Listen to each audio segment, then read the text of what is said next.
So what do we know about fractal dimensions, aka Luke Quixote San Jose? Not a lot. Based on the information he gives out, it seems he is some kind of physics researcher who lives in the UK. Also, on his homepage, he claims to be a lecturer. So, no, we don't know a lot. Or at least, not until now. You know, I really need to thank YouTube user Dwayne Damon, aka StrayDog02, for putting up with his antics for 3 days running, because he finally blurted out that his real name was Mike Hunt. I did a Google search on that name and came up with this. Could this be him? Michael Hunt, lecturer, Department of Physics of University UK? They certainly share the same locality and job type, and the way he talks sounds like a lecturer. Like I said before, I sure hope Luke Quixote and Michael Hunt are not the same person. But you know what? I now have his voice.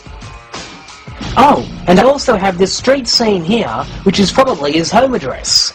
Let's see if they'll match up with anything.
Hey troll, if you have any integrity, I suggest you retract your video and apologise to the following parties: your followers who you have misled, and finally, The astronauts.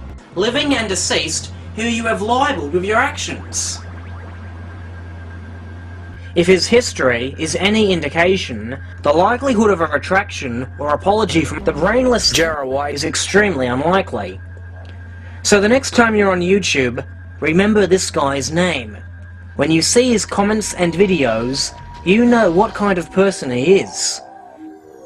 You know he is the very definition of the sociopathic repugnant psycho that he tries to paint members of the pro-NASA side as.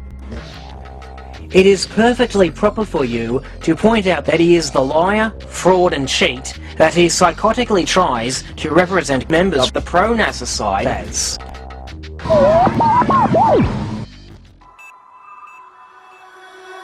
I will leave you with this statement from one of the so-called psychotics whom the propagandists love to pick on. For all of those who are unsure whether we went to the moon, yes, we did, and I am dead serious. I guarantee it.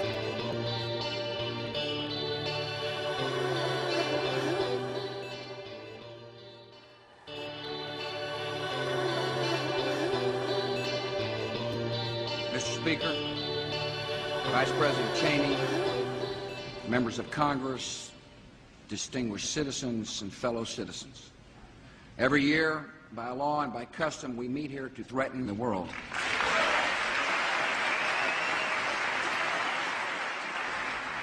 The American flag stands for corporate scandals, recession, stock market declines, blackmail, terror, burning with hot irons, dripping acid on the skin, mutilation with electric drills, cutting out tongues, and rape.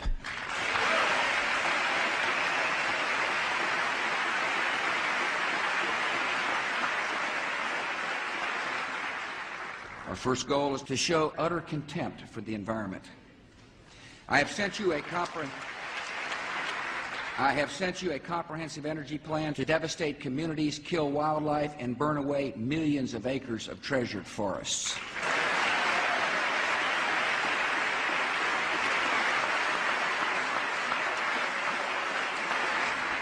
This government is taking unprecedented measures to protect our people and defend our homeland.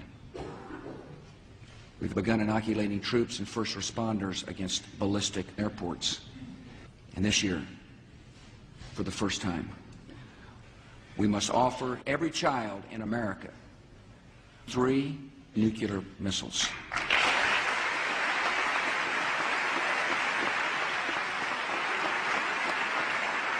To date, we have arrested or otherwise dealt with 400 billion key commanders of Al-Qaeda, which is enlisting tens of thousands of new volunteers across America.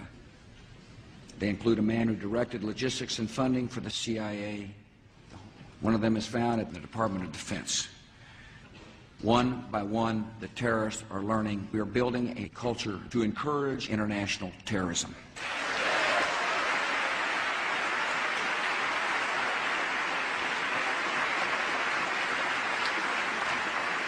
Almost 3 months ago, the United Nations Security Council gave Saddam Hussein his final chance to disarm. The British government has learned that Saddam Hussein recently had an advanced nuclear program chemical in his arsenal, even while inspectors were in his country. Our intelligence sources tell us that he has attempted to purchase 7 million hydrogen-powered doctors and the western wall of the Pentagon. The United States will ask the UN Security Council to convene on February the 5th to consider the facts of Iraq's ongoing defiance of the world. Secretary of State Powell will plant information to incite fear about Iraq's links to terrorist groups. And tonight I have a message for the people of Iraq. Go home and die.